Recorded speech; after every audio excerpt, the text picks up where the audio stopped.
Willkommen zu den Übungsgesprächen auf Deutsch mit Geschichten. Bist du bereit, dein Deutsch zu üben und fließender zu werden? Lass uns anfangen. Es war einmal ein ehrlicher Bauer, der einen Esel hatte, der viele Jahre hart für ihn gearbeitet hatte. Doch der Esel wurde alt und konnte nicht mehr arbeiten. Der Bauer war es leid, sich um ihn zu kümmern und dachte darüber nach, ihn loszuwerden. Doch der Esel, der die Gefahr spürte, schlich sich davon und machte sich auf den Weg in die große Stadt. Dort, dachte er, kann ich Musiker werden. Während er ging, sah er einen Hund am Straßenrand liegen, der keuchte, als wäre er müde. »Was ist los, mein Freund?« fragte der Esel. »O je«, antwortete der Hund. »Mein Herr wollte mich schlagen, weil ich alt und schwach bin und nicht mehr jagen kann. Also bin ich weggelaufen. Aber wie soll ich jetzt meinen Lebensunterhalt verdienen? Hör zu«, sagte der Esel. »Ich gehe in die große Stadt, um Musiker zu werden. Warum kommst du nicht mit mir und versuchst es auch?« Der Hund stimmte zu, und sie setzten ihren Weg gemeinsam fort. Nicht lange danach sahen sie eine Katze, die traurig mitten auf der Straße saß. »Entschuldigen Sie, liebe Dame«, sagte der Esel, »was ist los? Sie sehen so unglücklich aus.« »Oh, wie kann ich glücklich sein?«, sagte die Katze. »Mein Leben ist in Gefahr. Ich werde alt und würde lieber am Feuer entspannen, als Mäuse zu jagen. Mein Besitzer hat mich gepackt und wollte mich ertränken. Ich konnte entkommen, aber ich weiß nicht, wie ich überleben soll. Komm mit uns in die große Stadt«, sagte der Esel. »Du singst wunderschön in der Nacht und du könntest auch Musiker werden.« Die Katze fand die Idee gut und schloss sich ihnen an. Bald darauf kamen sie an einem Bauernhof vorbei und sahen einen Hahn auf einem Tor sitzen, der laut krähte. »Wo«, sagte der Esel, »du machst einen großartigen Lärm. Was ist los?« »Nun«, sagte der Hahn, »ich habe gerade gesagt, dass wir schönes Wetter für den Waschtag haben werden, aber mein Besitzer und der Koch schätzen das nicht. Sie planen, mir morgen den Kopf abzutrennen, um Suppe für die Gäste zu machen, die am Sonntag kommen.« »Oh nein«, sagte der Esel, »du solltest mit uns kommen, Meister Chanticleer. Es ist besser, als hier zu bleiben und deinen Kopf zu verlieren. Wer weiß? Vielleicht haben wir sogar ein Konzert zusammen. Ich bin dabei«, sagte der Hahn, und so setzten die vier fröhlich ihren Weg fort. Sie erreichten die große Stadt an diesem Tag nicht, also fanden sie bei Einbruch der Nacht einen Wald, in dem sie schlafen konnten.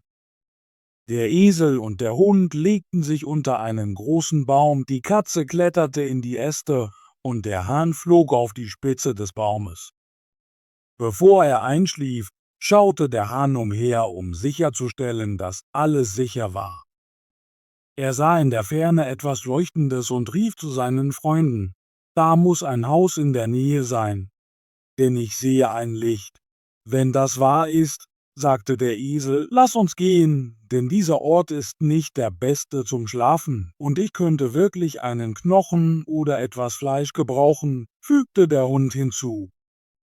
Also gingen sie in Richtung des Lichts, das größer und heller wurde, bis sie ein Haus erreichten, in dem eine Gruppe von Räubern lebte.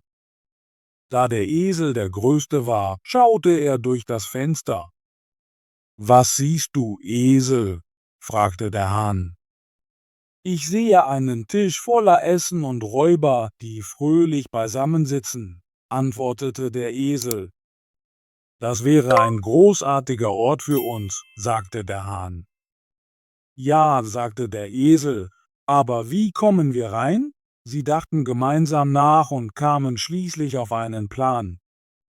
Der Esel stellte sich auf die Hinterbeine gegen das Fenster, der Hund kletterte auf seinen Rücken, die Katze kletterte auf die Schultern des Hundes, und der Hahn flog hinauf, um auf dem Kopf der Katze zu sitzen. Als sie bereit waren, machten sie einen lauten Lärm. Der Esel brüllte, der Hund bellte, die Katze miaute und der Hahn krähte. Dann sprangen sie alle auf einmal durch das Fenster und krachten mit einem furchtbaren Geräusch in den Raum. Die Räuber, die durch den Lärm erschreckt wurden, dachten, ein Monster sei hereingekommen und rannten so schnell sie konnten davon. Als die Räuber verschwunden waren, genossen die 4 Freunde schnell das übrig gebliebene Essen und aßen, als hätten sie einen Monat lang nichts gegessen. Nachdem sie satt waren, machten sie das Licht aus und fanden bequeme Plätze zum Ausruhen. Der Esel legte sich auf etwas Stroh im Hof, der Hund streckte sich auf einer Matte vor der Tür aus, die Katze kuschelte sich in die warmen Asche vor dem Kamin und der Hahn setzte sich auf einen Balken an der Spitze des Hauses. Sie waren alle müde von ihrer Reise und schliefen bald ein. Doch um Mitternacht, als die Räuber aus der Ferne sahen, dass die Lichter aus waren und alles still war, dachten sie, sie seien zu schnell weggelaufen. Einer der mutigeren Räuber ging zurück, um nachzusehen, was los war. Als er alles still vorfand, betrat er die Küche und suchte herum, bis er ein Streichholz fand, um eine Kerze anzuzünden.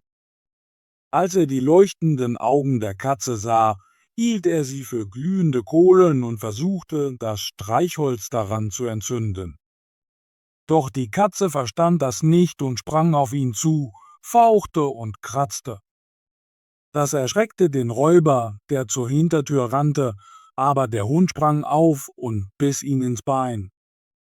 Als er schnell über den Hof lief, trat der Esel ihn, und der Hahn, der durch den Lärm geweckt wurde, krähte laut.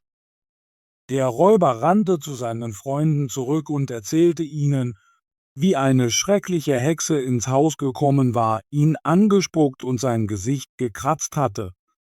Wie ein Mann mit einem Messer sich hinter der Tür versteckt hatte und ihn gestochen hatte, wie ein schwarzes Ungeheuer ihn mit einem Stock im Hof geschlagen hatte, und wie der Teufel oben auf dem Haus gewesen war und gerufen hatte, »Wirf diesen Schurken hier hoch!« Danach wagten die Räuber nie wieder ins Haus zurückzukehren.